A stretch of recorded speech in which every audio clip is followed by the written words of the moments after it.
Bonjour et bienvenue dans cette courte vidéo qui a pour but de donner les tendances de cette nouvelle année 2025, mais aussi de décrire un petit peu ce qui se passe depuis quelques jours.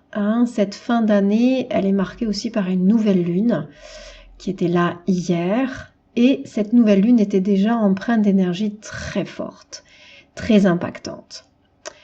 On dit adieu à ce 2024 qui nous aura bien brassé, qui aura tenté de révéler les points encore douloureux, encore tellement à vif de la petite personne que nous croyons être, en vue d'un détachement futur plus facile. Cette nouvelle lune, c'est comme un espèce de raz-de-marée qui vient nous faire toucher du doigt nos côtés obscurs, comme une nuit noire de l'âme avant le passage à cette nouvelle année. Ça nous donne un petit peu la teneur de ce 2025, année 9. Alors, année 9, effectivement, vous retombez sur votre numéro de chemin de vie. Et du coup, réalignement oblige, eh bien, il va falloir épurer ce qui l'empêche. Épurer, ça veut dire aller récurer un peu les émotions, aller vous confronter à ce qui, quelque part, lutte encore contre le mouvement naturel de la vie. Mais rendez-vous bien compte qu'en réalité, cette impression de lutter contre, de résister, de s'opposer, est déjà une illusion en soi, puisque les choses sont là, c'est trop tard. Donc, pour éviter la souffrance, pourquoi ne pas s'abandonner à ce qui est là? Pourquoi ne pas être ce mouvement même de la vie? Pourquoi vouloir être distincte, à côté, séparée de ce qui se fait, se produit de toute façon naturellement et sans notre concours? En fait, que vous soyez d'accord ou pas, les choses se font de toute façon.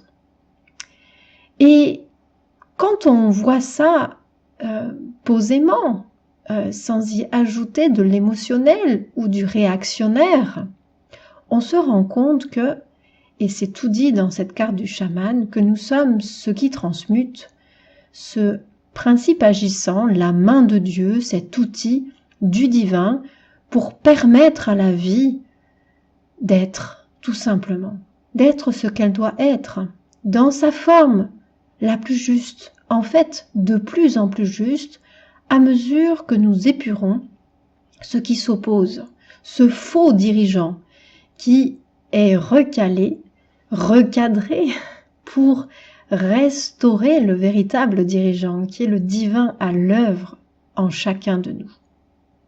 Alors oui, changement, mouvement et abandon à cela, ce sont les grandes tendances de cette année 2025. Alors oui, ça risque de secouer. Et d'autant plus que nous ne saurons pas nous abandonner, que nous résisterons. D'autant plus que notre ego sera fort et que nous aurons à cœur de le maintenir en vie, si on peut dire, puisqu'il n'existe pas vraiment. Il est juste un fantôme qui cherche à se maintenir justement puisque non existant. Alors que faire, me direz-vous? Eh bien, ce n'est pas un faire, c'est juste un laisser-être. C'est juste un regard qui se pose sur ce qui est et au lieu de s'y opposer, s'y abandonne. C'est dans ce mouvement-là que je vous invite à vous fondre, à ne faire qu'un avec cela et de goûter ainsi à cette unité retrouvée, à cette joie profonde d'être le divin à l'œuvre à chaque instant. Je vous souhaite une merveilleuse année 2025 qui aura, je pense, beaucoup à nous révéler, beaucoup à nous réaligner pour certains, mais qui sera certainement un passage, certes obligé, mais profondément transformateur. À très bientôt. Au revoir.